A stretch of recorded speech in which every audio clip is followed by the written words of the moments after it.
Hi guys, I have maple syrup from the Sugarhouse.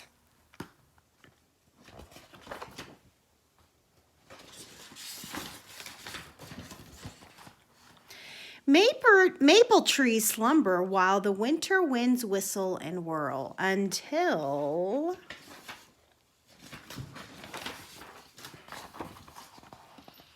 Kelsey feels the sun pushing the cold aside and sees the snow melting, drip, drop, dripping, and the ground becomes thaw.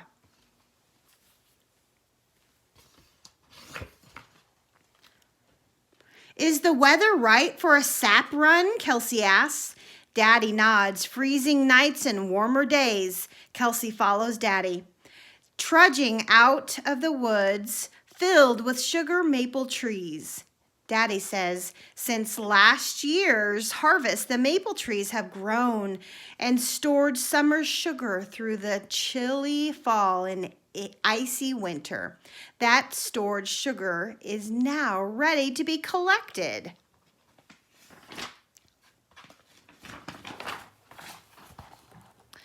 Daddy stops at the maple tree.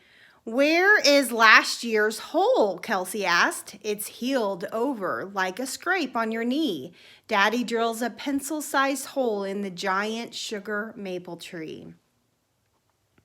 Kelsey hammers a metal spile into the hole with a tap, tap, tap. Then she hangs the first metal bucket. Sap droplets. Drip, ting. Ting-a-ling-a-ling. We need to keep moving, Daddy says. We've got a whole sugar bush to tap.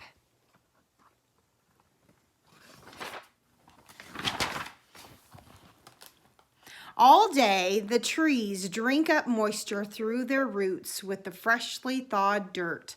All day, the sugar-rich drops of sap drip, drop, and drip out of the spiles and into the buckets.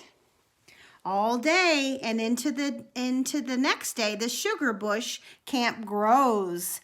Mama welcomes grandparents, aunties, uncles, cousins, and friends who bring food-filled coolers and helping hands.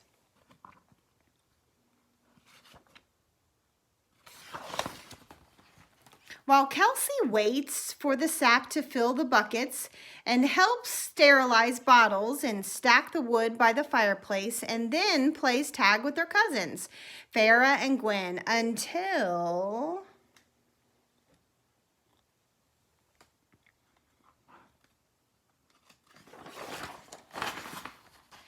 Daddy, the buckets are full, Kelsey announces.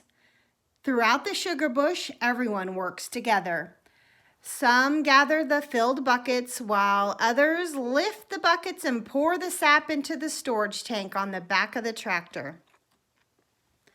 Kelsey leads Farah and Gwen to return the empty buckets back to the maple tree spiles.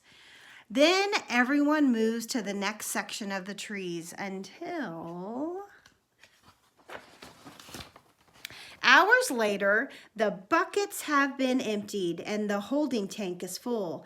Kelsey hears the tank sap splish, splash, splashing all the way to the sugar house.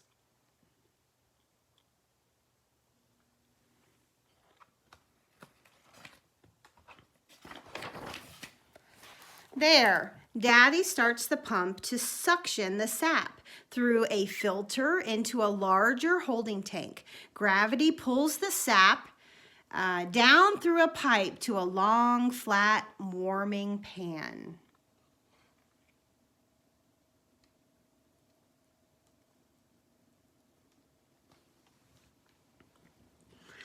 Below the pan, flames from the firebox heat the chilly, colorless sap, sending it swirling into the evaporator. How long before it boils? Kelsey asks. Soon, Daddy says. Kelsey watches the maple steam roll, rising to the roof vent, then to the night sky. Look, Daddy, the sap's rumbling, bumbling, boiling. The water in the sap is evaporating, raising the sugar content. Daddy smiles. Kelsey passes wood to Daddy to refill the stove, keeping the fire white hot. Mama passes out hot cocoa and everyone tells stories to pass the time.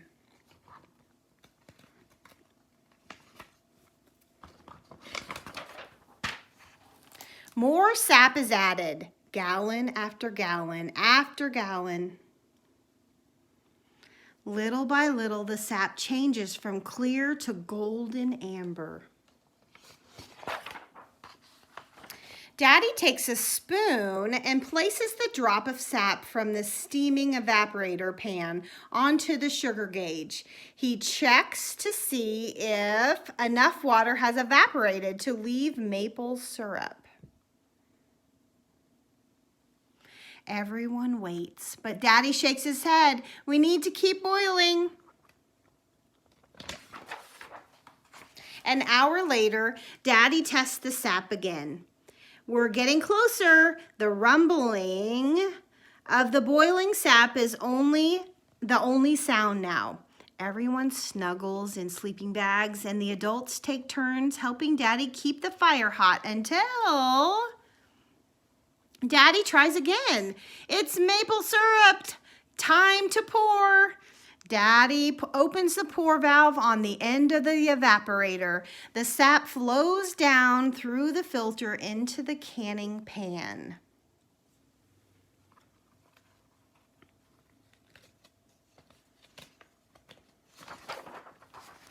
Everyone jumps into action, filling bottles, twisting caps, line them up. Yay!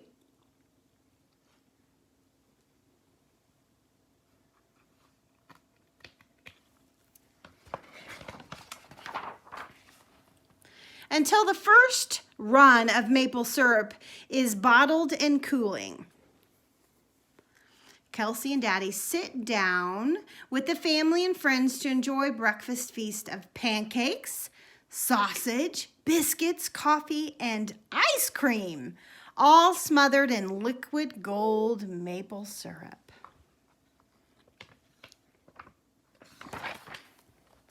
Kelsey snuggles up with a blanket while the morning birds chirp. She dreamed about the sleeping maple trees awakening, singing their ting-a-ling drip drop song until the buckets fill again.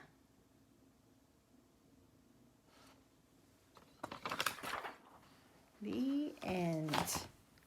Maple syrup from the Sugarhouse.